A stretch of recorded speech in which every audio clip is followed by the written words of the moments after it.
Good morning. Good morning. Jonathan, what just happened? I've just had a puncture in my car. We've been round from one tyre place to another to try and get it fixed.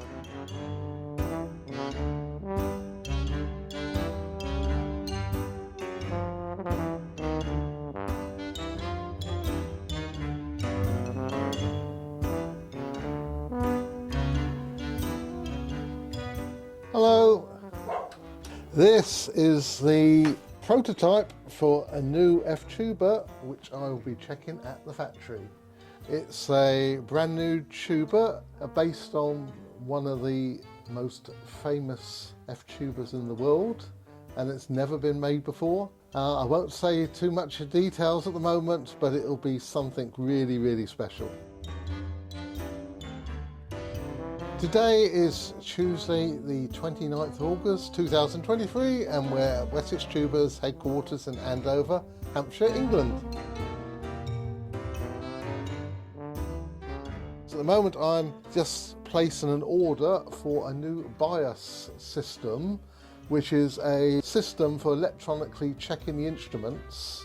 We've already got one, but I'm buying a second one so we can be using them in the warehouse and at the factory for confirming that the tubers all play spot in tune and with good intonation. It's raising our quality checking to the next level because we're not just relying on playing and perception, but actually on electronic evaluation as well.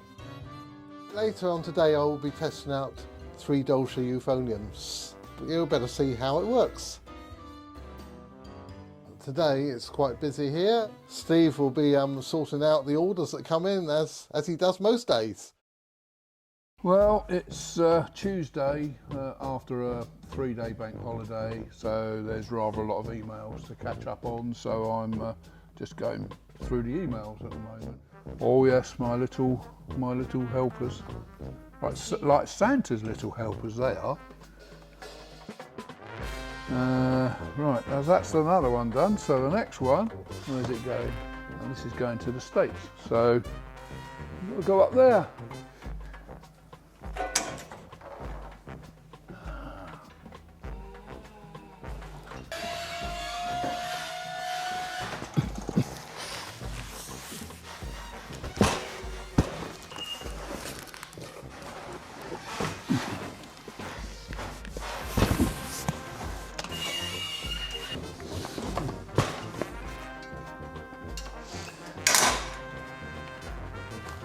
All the instruments are quality checked at the factory in China. When they come and before they go out, we always open them up and make sure that there's no shipping damage. Just check that all the valves are working freely, because when they leave the factory they're okay, but they're put in a container and can be at sea for 8-10 weeks sometimes, and if the container is on the top of the huge pile of containers that they put on these ships, it can get very hot. So we just have to make sure that they're all working properly, make sure there isn't any damage, all the slides are working correctly, corks haven't fallen off screws, and there's the rubber caps on the keys. And then I check that the valves are working properly. These are okay, but I do always put a drop of oil on these, because it's amazing what a difference. Putting a drop of oil in there, only a drop, because if you put too much it just goes everywhere. And then just on these little ball joints, just a small drop. And also on these ones. If your rotary valves are ever noisy and clonky, that quite often will quieten them down quite a lot. They feel nice. Just check that there's no shipping damage, any dents or anything like that. This has been play tested and been approved, so I know this plays properly, and so I'm not going to disgrace myself by trying to blow a note through it, because there'll be rather a lot of people laughing, I think. Well, you're a trombonist. I am. Well, I blow a trombone. So yeah, that's lovely. We'll put him back. Just check the The mouthpiece is the correct mouthpiece. There's no damage to the mouthpiece. That looks lovely. Incidentally, whenever we do play test an instrument here, we use our own mouthpieces. We don't use the mouthpiece that actually comes with the instrument. This, by the way, is well, a bell plug. We use that basically just for shipping. And what that does, it makes sure that the instrument can't move around in the case when it's being transported. I always give the case a once over as well, make sure there's no tears or nasty marks on it. And then we do put the case in a plastic bag, just in case it gets damp. This is always a fiddly bit, the end's dropping off.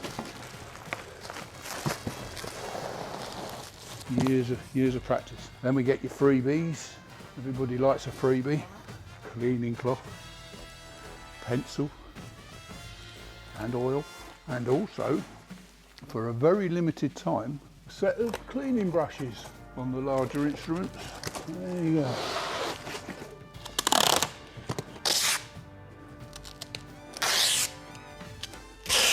This gets picked up round about 1 o'clock, 2 o'clock, something like that.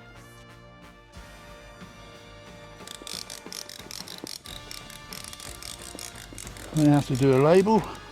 Yeah, it's not that hard, fortunately. I wouldn't be able to cope if it was too hard.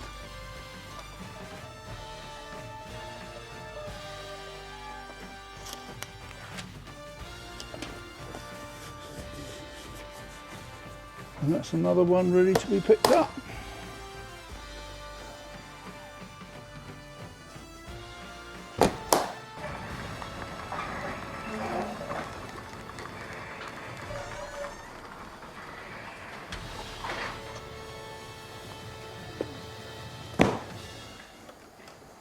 Yeah, of course I am.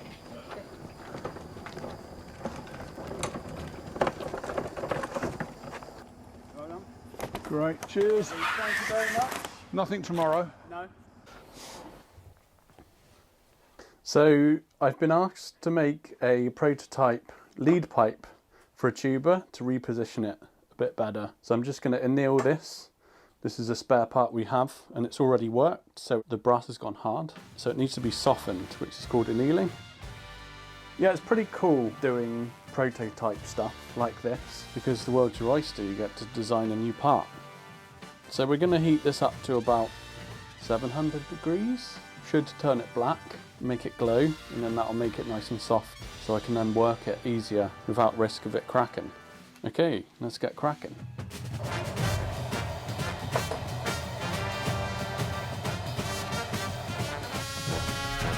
So it's important to remember that I've had training in this. I've done a 3-year course in musical instrument repair at Merton College. So don't try this at home unless you really know what you're doing and you have all the safety equipment and knowledge.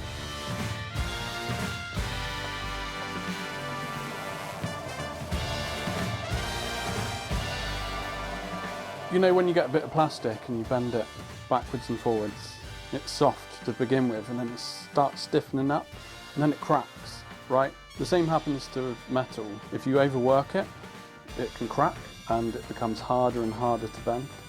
So if we soften it, then it's like melted chocolate. It just bends to where you want it to go and it's not going to crack. So the next step now is to fill this with wood metal on the inside, so when we do bend it, it doesn't crush the tube. Freaking hot. Well, that's just different colours where it got to different temperatures, obviously because these 2 points were resting on the mat. Yeah, that's cooling down nicely now. So obviously it's quite cool now. It's still a bit warm, but you can tell it's quite soft just because you can bend it slightly with your fingers. So it's good for the next step. You've got to work on it. I just need to know what tuba it's for and what position you want the lead pipe in, really. Well, this is for the new Algar E-flat tuba.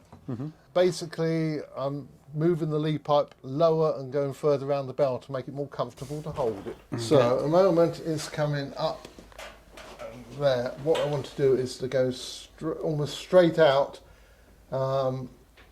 horizontal, and go a bit further around the bell. Okay, so about here? About here, but also a bit further around as well. A bit further around. Because if it's the same length and we're going straight, it should come further around as well. What I'll do is I'll get it close, and then I'll get you in the sitting playing position. Yeah. Before I finish it, and then we can make any final adjustments to that afterwards. Right.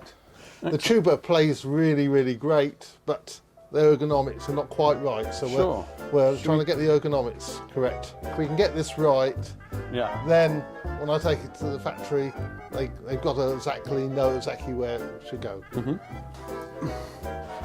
So now I just need to figure out a plan, come up with what I'm going to do. It's called woods metal. It's an alloy of lead, cadmium, bismuth and tin. Got a melting point of 70 degrees.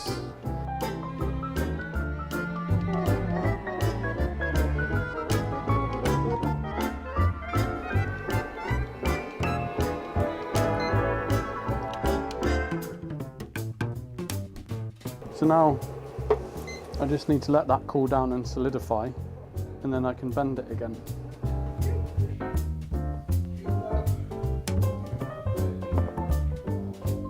The mouthpiece goes into the device, and this imitates the player's lips vibrating electronically to put a buzz through the instrument.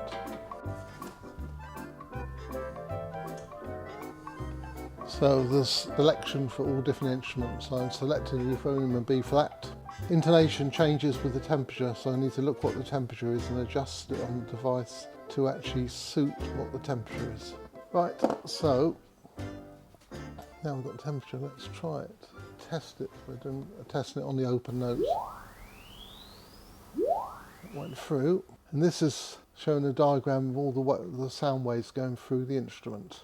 Here gives us a chart of the intonation of the instrument, and we can see how close all the notes are to the correct intonation, because no brass instrument is 100% in tune. But it's easy for a player to adjust by a few cents.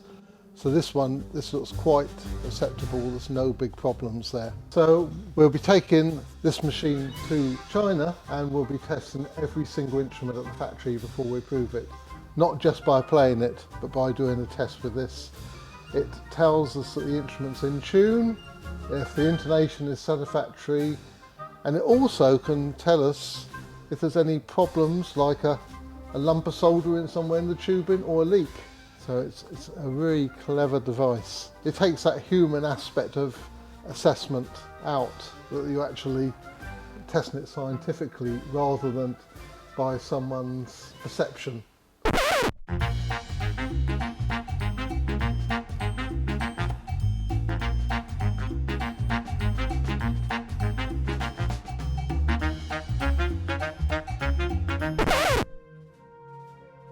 So I'm just dry fitting this into the receiver where it goes, and then figuring out where I need to bend it.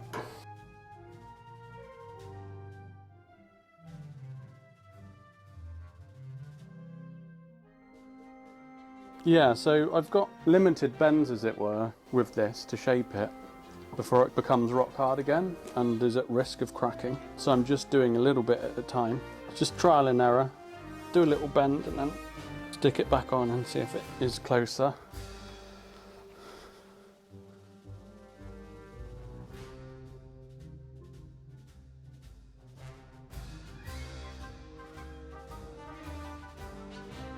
Yeah, so he wants it to go flat, so it needs to lose this bow and basically just go all the way around.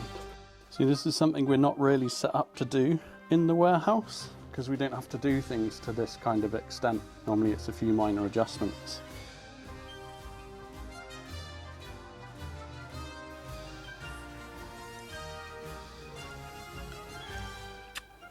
Thanks, buddy.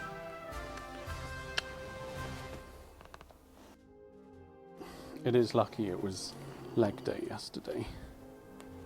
It's just a bit of a slow process without the proper, It'd be good to do. machine jig. But yeah, I'm gonna have to hold it in place That is about the height about where you want it. About height wise.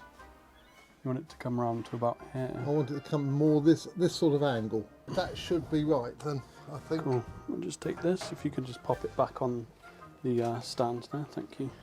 If you want to know more about this tuber, subscribe to our YouTube channel. Thanks for watching.